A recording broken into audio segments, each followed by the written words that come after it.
मोदी जी आगे बढ़ बढ़ के ये ना कह दे कि मुझे मेरी मांग में भी सिंदूर ही भरा हुआ है। राजनीतिक फायदे के लिए ये निर्लज्जता की पराकाष्ठा है।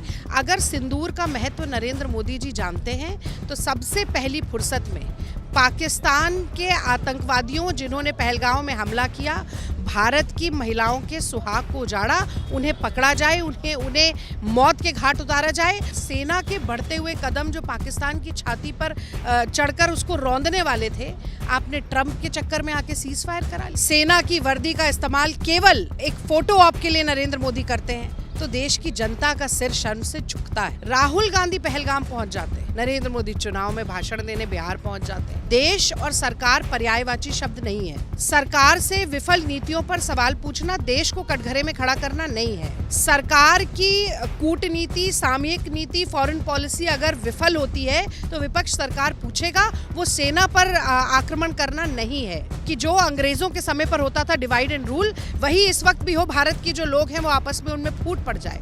और वही डिवाइड एंड रूल की पॉलिसी आईएसआई के एजेंडा को कौन देश में चला रहा है? सोफिया कुरैशी को आतंकवादियों की बहन क्यों बताया गया? क्योंकि वो मुसलमान है। ऑपरेशन सिंदूर के नाम पर जिस तरह की अब राजनीति हो रही है, चाहे वो सोशल मीडिया पर हो या हमारे देश के प्रधानमंत्री खुद कर रहे हो, क्या कहेंगे? देखिए, मुझे लगता है कि जिस तरह से सेना के पराक्रम का, शौर्य का, सेना की वीरता और बहादुरी का श्रेय लपकने का काम नरेंद्र मोदी कर रहे हैं, वो बहुत शर्मनाक है। मुझे लगता है कि जब बड़े बड़े होर्डिंग पोस्टर लगाए जाते हैं और उसमें फैंसी ड्रेस कंपटीशन की तरह सेना की वर्दी का इस्तेमाल केवल एक फोटो ऑप के लिए नरेंद्र मोदी करते हैं तो देश की जनता का सिर शर्म से झुकता है।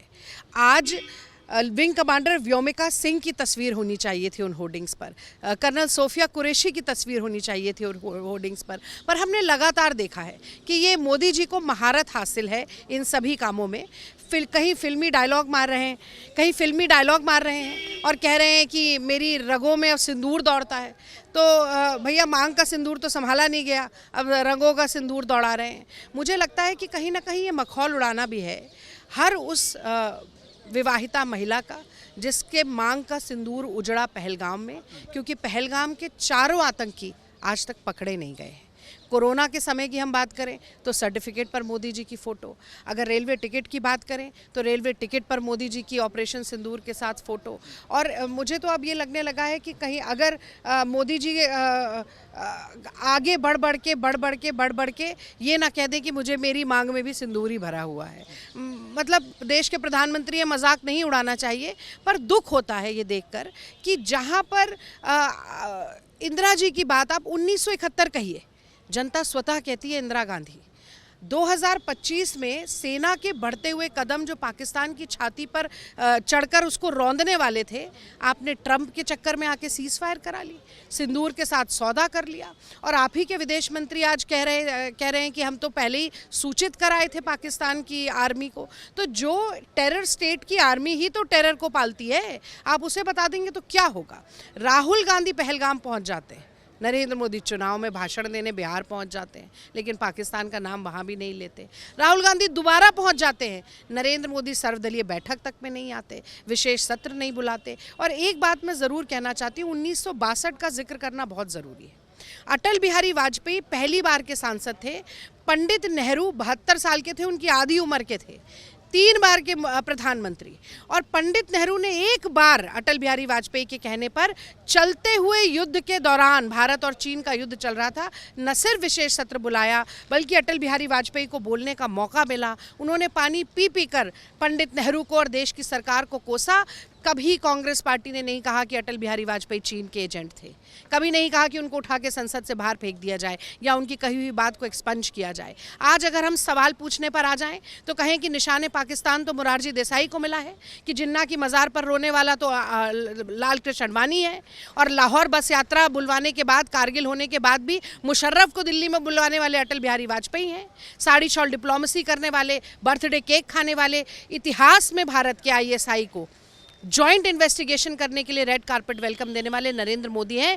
कभी भी राहुल गांधी ने या कांग्रेस पार्टी ने नहीं कहा कि देश का प्रधानमंत्री पाकिस्तान का एजेंट है, लेकिन देश के विपक्ष के नेता पर लांछन लगाना, पूरे देश के विपक्ष को हमेशा हर बात पे पाकिस्तान परस्त कहना, मुझे लगता है केवल अपनी झेप मिटाने और अपनी विफलताओं को कहीं ना कहीं छुपाने का एक बहुत ही नाकाम प्रयास है। अभी ये खबर सामने आ रही है कि बीजेपी जो है घर घर सिंदूर पहुंचाएगी।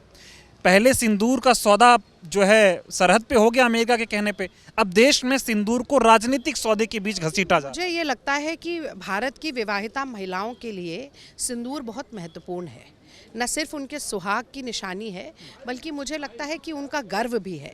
और उसका केवल एक तमाशा बनाना, वो भी केवल राजनीतिक फायदे के लिए, ये निर्लज्जता की पराकाष्ठा है। अगर सिंदूर का महत्व नरेंद्र मोदी जी जानते हैं तो सबसे पहली फुर्सत में पाकिस्तान के आतंकवादियों जिन्होंने पहलगांव में हमला किया, भारत की महिलाओं के सुहाग को उजाड़ा, उन्हें पकड़ा जाए, उन्हें मौत के घाट उतारा जाए। और उसके बाद जो भारत की जाबाज बेटियां हैं उनके ऊपर लगातार लांछन लगाने वाले, वो विजय शाह की हिम्मत हो जाती है कि वो कर्नल सोफिया कुरैशी को आतंकवादियों की बहन कहे और नरेंद्र मोदी खामोश हो जाते हैं उस पर। मतलब जबलपुर का हाईकोर्ट संज्ञान ले सकता है पर नरेंद्र मोदी संज्ञान नहीं ले सकते। तो मैं समझती हूँ कि अगर ऑपरेशन सिंदूर के मान को नरेंद्र मोदी सच में बचाना चाहते हैं तो पहले तो आतंकवादियों को पकड़ के लाएं और फिर विजय शाह को सबसे पहले मंत्री पद से हटाकर जेल की चक्की पिसवाएं, तभी ये माना जाएगा। नहीं तो वो है ना कि 2 चुटकी सिंदूर की कीमत तुम क्या जानोगे नरेंद्र बाबू। जे शंकर पे क्या कहेंगे? देखिए, कमाल की बात है। अब ये मैं तो कहती हूँ जोकर जयशंकर है। किसी ने नहीं कहा था कि आप जाकर इंटरव्यू दीजिए। इंटरव्यू में पत्रकार उनसे पूछ रहे हैं कि भाई यूएस इस प्रक्रिया में कहाँ था। वो कहते हैं जी US was in United States, मतलब अपना खुद मखौल उड़ा रहे हैं। पर जोकर भी छोड़िए, लोग जयचंद भी कह रहे हैं। इसलिए जयचंद कह रहे हैं क्योंकि कोई कह रहा है झुट्ठा है, कोई कह रहा है कि जग्गा जासूस है। तो मतलब आपने ये उनकी ही शब्दशः में बोल रही हूँ, at the start of the operation जाकर बता दिया पाकिस्तान को कि हम हमला करने वाले हैं। और जितना उनका स्टेटमेंट है प्रेजेंट कॉन्टिन्यूस टेंस में है, we are striking at the terrorist infrastructure. तो इसका मतलब क्या बनता है? इसका मतलब ये बनता है कि वो शुरुआत से ही ये सूचना दे रहे थे जो पाकिस्तान एक टेरर स्टेट है, जो आतंकियों को पालता है, पोसता है, बम से हथियारों से लैस करके भारत में नरसंहार करने के लिए भेज देता है, उसको आप सेना को बताएंगे तो वो क्या आतंकवादियों को छुपाएगी नहीं? शायद यही कारण है कि जो बड़े आतंकवादी थे वो सारे भाग गए और कोई पकड़ा नहीं गया। आखिरी सवाल पूछूंगा कि जब युद्ध की जैसी स्थिति होती है, देश संकट की घड़ी में होता है, विपक्ष की पार्टियां लगातार देश के साथ ही, देश का सेना के साथ ही, लेकिन अब जब खुद बीजेपी इस पे राजनीति करने लगी है तो विपक्ष सिर्फ एक काम कर रहा है, सवाल पूछ रहा है। सवाल सेना से नहीं है, सवाल सरकार से है और देशद्रोही ठहराया जा रहा है। मुझे लगता है अमन, एक बात भारतीय राष्ट्रीय कांग्रेस देश का सबसे पुराना राजनीतिक दल और सबसे प्रमुख विपक्षी दल होने के नाते हमें बार बार कहनी चाहिए कि देश और सरकार पर्यायवाची शब्द नहीं है। सरकार से विफल नीतियों पर सवाल पूछना देश को कटघरे में खड़ा करना नहीं है। सरकार की कूटनीति, सामयिक नीति, फॉरेन पॉलिसी अगर विफल होती है तो विपक्ष सरकार पूछेगा, वो सेना पर आक्रमण करना नहीं है। ये बात पहली है। और दूसरी बात, कांग्रेस पार्टी ने जिम्मेदार विपक्ष की भूमिका निभाते हुए 2 बार कांग्रेस वर्किंग कमेटी के रेजोल्यूशन में कहा कि हम मन, वचन और कर्म से देश की सेना के साथ, देश की सरकार के साथ खड़े हैं। हमने सारे राजनीतिक कार्यक्रम देश भर के अपने स्थगित किए।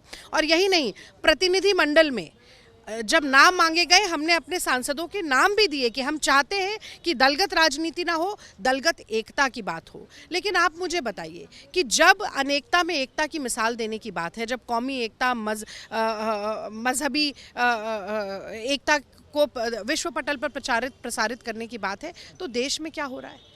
क्यों धर्म पूछकर मारा गया? आईएसआई चाहती है कि जो अंग्रेजों के समय पर होता था डिवाइड एंड रूल, वही इस वक्त भी हो। भारत के जो लोग हैं वो आपस में उनमें फूट पड़ जाए। और वही डिवाइड एंड रूल की पॉलिसी, आईएसआई के एजेंडा को कौन देश में चला रहा है? सोफिया कुरैशी को आतंकवादियों की बहन क्यों बताया गया? क्योंकि वो मुसलमान है। व्योमिका सिंह के बारे में नहीं बोला गया। अभी आपने फिर देखा होगा कि भाजपा के कर्नाटक के मंत्री कलबुर्गी में कहते हैं, तरन्नुम जो वहाँ की डीसी हैं, फौजिया तरन्नुम, उनको कहते हैं कि वो तो पाकिस्तान की अधिकारी लगती है, यहाँ की अधिकारी नहीं लगती है। महमूदाबाद अरेस्ट हो जाता है उन्हीं धाराओं पे क्योंकि वो मुसलमान है, विजय शाह को अरेस्ट नहीं किया जाता है। और विजय शाह की हिम्मत देखिए कि वो इस तरह की बात बोलते हैं सोफिया कुरैशी के बारे में और उन पर कोई कार्रवाई नहीं होती है। तो मुझे लगता है हिंदू मुस्लिम एकता जब तक नहीं होगी, हिंदू मुस्लिम सिख ईसाई आपस में सब भाई भाई ये संदेश नहीं जाएगा, तो ना तो अच्छे दिन आएंगे, ना 5 ट्रिलियन की इकोनॉमी बनेगी, ना सबका साथ सबका विकास होने वाला है इस देश में। और यही जो बड़ा संदेश है वो जय हिंद यात्रा के जरिए कि सेना का सम्मान हो, भारत के हर नागरिक में एकजुटता हो, पर सरकार की विफलता को हम लगातार कटघरे में खड़ा करते रहें, ये बड़ा संदेश कांग्रेस पार्टी पूरे देश में लेकर जा रही है। ना सिंदूर के साथ सौदा होगा और ना सेना के शौर्य पर सियासत होगी, ये हम नहीं होने देंगे। Thank you.